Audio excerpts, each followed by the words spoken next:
Hello అండి. రీసెంట్‌గా ప్రియదర్శి, ఆనంది జంటగా నటించిన 'ప్రేమంటే' మూవీ రీసెంట్‌గా రిలీజ్ అయింది. ఈ మూవీ చాలా బావుంది. Comedy entertainment. ఈ సినిమా స్టోరీ ఏంటంటే, ఈ సినిమాలో హీరో సీసీ కెమెరా బిజినెస్ చేస్తుంటారు. అలాగే హీరోయిన్ ఒక జాబ్ చేస్తుంటుంది. వీళ్ళిద్దరూ పెళ్ళైన తర్వాత వీళ్ళ లైఫ్ ఎలా ఉంటుందో ముందే ఊహించుకోవడం జరుగుతుంది. వీళ్ళిద్దరూ పెళ్లి చేసుకోవడం జరుగుతుంది. వీళ్ళిద్దరూ పెళ్లి చేసుకున్న తర్వాత నైట్ టైంలో హీరో దొంగతనాలు చేస్తూ ఉంటాడు. అది హీరోయిన్‌కు తెలిసిపోతుంది. అసలు ఎందుకు దొంగతనం చేయాల్సి వస్తుందో అని హీరోయిన్‌కు చెప్పడం జరుగుతుంది. హీరోయిన్ కూడా హీరోతో పాటు దొంగతనాలు కూడా చేస్తుంటుంది. వీళ్ళిద్దరూ దొంగతనాలు చేయడానికి కారణం ఏంటి అనేది ఈ సినిమా కాన్సెప్ట్. ఈ సినిమాలో దొంగతనాలు చేసేటప్పుడు కామెడీ బాగా అదిరిపోతుంది. ఈ సినిమాలో ఎంటర్టైన్మెంట్ చాలానే ఉంది. ఈ సినిమాలో వెన్నెల కిషోర్ పండించిన కామెడీ కూడా చాలా బాగుంది.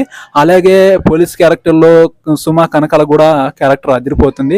ఈ సినిమా కడుపుబ్బ నవ్వడానికి మీరు ఎంజాయ్ చేయడానికి ఈ సినిమా చాలా బాగుంది. ఖచ్చితంగా మిస్ అవ్వకుండా చూడండి. మిమ్మల్ని ఎంటర్టైన్మెంట్ కూడా చేస్తుంది. ఈ సినిమా మీద రివ్యూ ఏంటంటే, నా ఒపీనియన్ ఏంటంటే, ఈ సినిమా ఎంటర్టైన్మెంట్ చూడొచ్చు, చాలా బాగుంది. నాకైతే నచ్చింది. మీకు కూడా నచ్చొచ్చని నేను అనుకుంటున్నాను. ఈ వీడియో నచ్చితే ఒక లైక్ చేయండి. నా ఛానల్ని ఎవరైనా సబ్స్క్రైబ్ చేసుకునే వాళ్ళంటే ప్లీజ్ సపోర్ట్ మై ఛానల్. మరో నెక్స్ట్ మూవీ రివ్యూతో మీ ముందుకు రావడానికి సిద్ధంగా ఉంటా. Please support my channel. ఓకేనండి, బాయ్.